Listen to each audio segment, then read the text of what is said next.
Hi guys. Once again, I forgot to actually start the recording. So I'm just going to explain the notes part of this. It is 9.2 properties of reflections.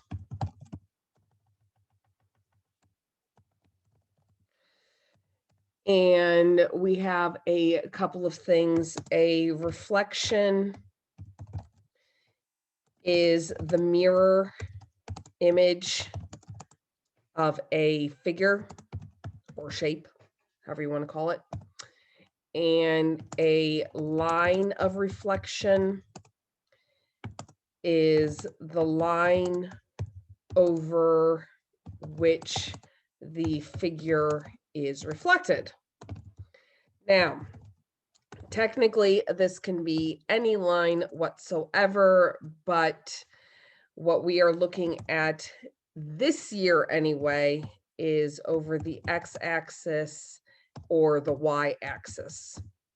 We're not actually looking at lines of reflection over any other random axes.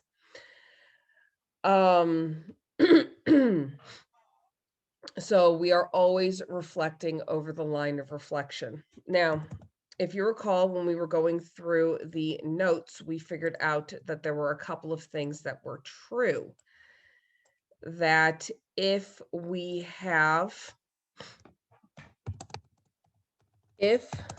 line of reflection is the x-axis,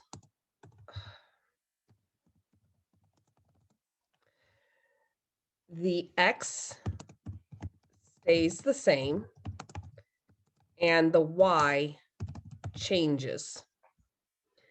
And by changes, I mean, instead of changes, let's put down becomes its opposite. Yeah. Okay. If the line of reflection is the y-axis, the y stays the same, and the x becomes its opposite. Okay? So, as a reminder for a couple of things that we have going on, the shape we start with is just the letters. The shape we make the first time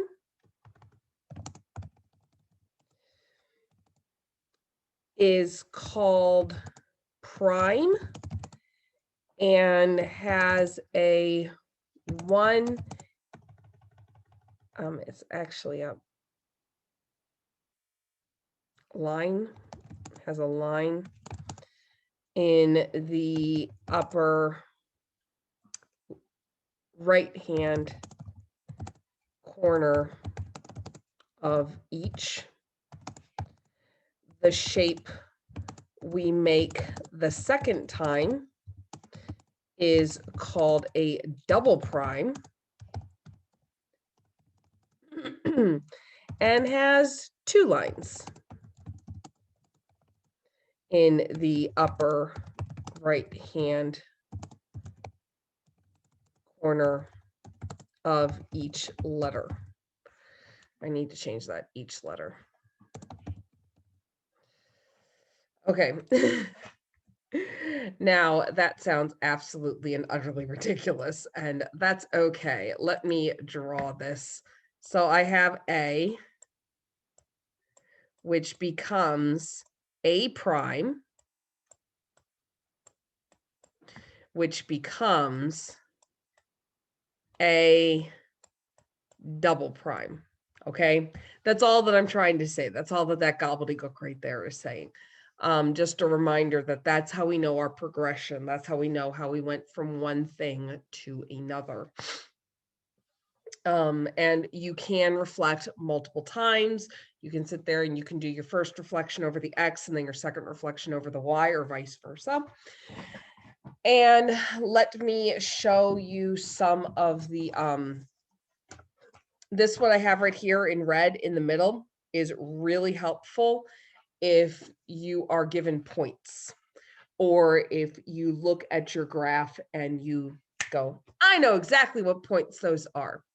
So that's where knowing what's in red here becomes super helpful. Let me get out my graph paper, just a sec. Okay, so here I have a shape that I am starting with. Oh, whoops, I forgot to put in my letter. All right, so this is shape ABC. It's perfectly fine. Now, the first thing that you need to do when you are doing this is you need to look over and see how far you went from the line. Oh, sorry. We're going to be doing a line of symmetry along the y-axis. So reflect on the y-axis. Okay. So basically here, let me just do it this way to start with. Right now, A is at point -7, 9. Seriously, -7, 9. Okay. B is at point -4, 6. And C is at point -8, 3.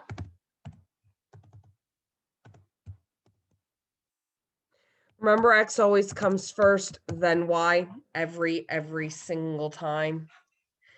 So I count how many over I went for my A. I went 1, 2, 3, 4, 5, 6, 7. So I go this direction. 1, 2, 3, 4, 5, 6, 7. And right there is my new A. That's my new point A. Now I go back and I go, okay, where's B? 1, 2, 3, 4 over. So I go this way, 1, 2, 3, 4 over. And right there is my new B. For the last one, where's my C? 1, 2, 3, 4, 5, 6, 7, 8 over. So 1, 2, 3, 4, 5, 6, 7, 8 over. That makes my new C. And now I sit here and I connect the lines, connect my dots. And as you can see, I now have a one over there that is exactly the opposite. It looks like an exact reflection of this one over here. And just a second while I put in all of my labels. And so now, as you can see over here, I have put it as A prime, B prime, C prime. And if I then come over here and put in the values for A prime is at +7, +9, so 7, 9. B prime is at 4, 6. And C prime is at 8, 3. Oops. 8, 3. You will notice that all of the X's became their opposites. The -7 became a +7. The -4 became a +4. The -8 became a +8. As I said, since I reflected on the y-axis, it is my X, which becomes the opposite.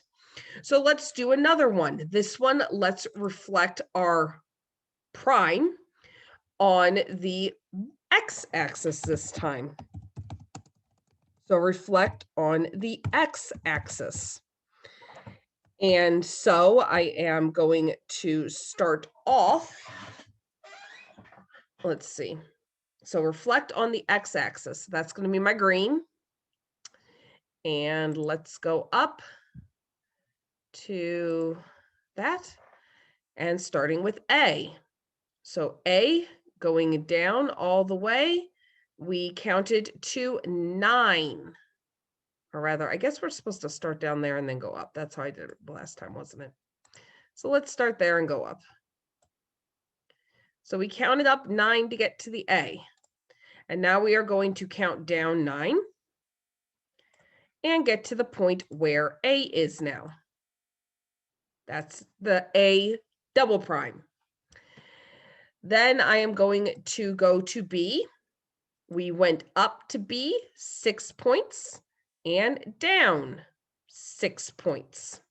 Always the same number in both directions. And that is our B double prime. Finally, the C, we went up 3 points, and so we go down 3 points. And that leaves us with C double prime.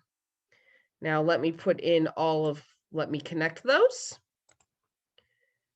Jump, jump, jump.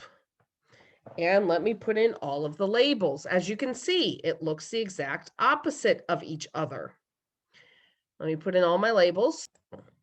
As you can see, A double prime is the furthest away from the axis, the same as it was in A prime and regular A. C double prime is the closest to the axis, the same as it was in C prime and regular C. B double prime is the midway point, the closest to the y-axis, as it was in B prime and B. Our actual points for these particular ones, for A double prime, we are now sitting at 7, -9. B double prime is now sitting at 4, -6. And C double prime is now sitting at 8, -3. As you can see, comparing it to prime, the x's, we reflected on the x, so the x's stayed the same, 7, 4, 8, 7, 4, 8. However, the y's became the opposite. 9 became a -9. 6 became a -6. 3 became a -3. It happens that way every single time. You do not have to draw in the arrows going back and forth from one section to the other. In fact, that tends to make everything look super confusing. So instead, I'm going to go through and I'm going to erase them all because I don't tend to use the arrows. Ooh, how did I end up?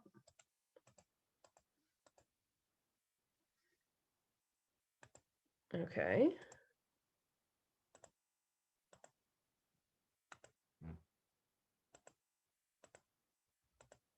Right.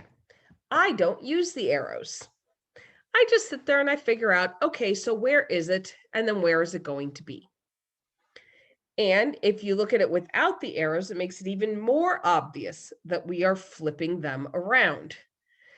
Now, honestly, we could sit there and we could do one more and we could end up with a triple prime over here. And then that would be reflected around every single axis in every single possible way. But I'm not going to bother with that right now. I think that's all you need to remember for this one. Oh, okay.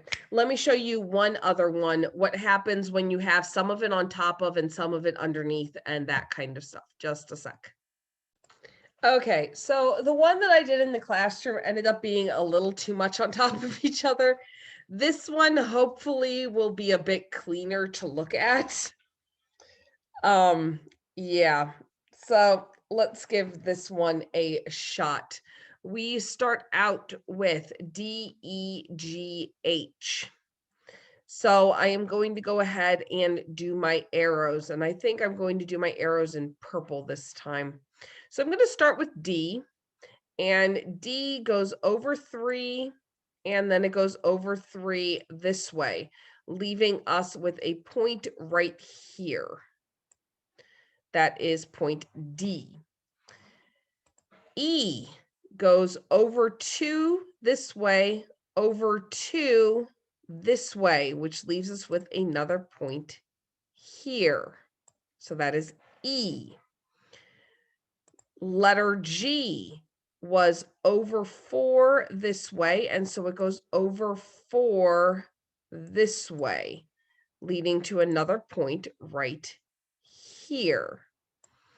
And H was over 4 this way, and so it goes over 4 this way, leading to another point right here. Now, we need to connect all of our points.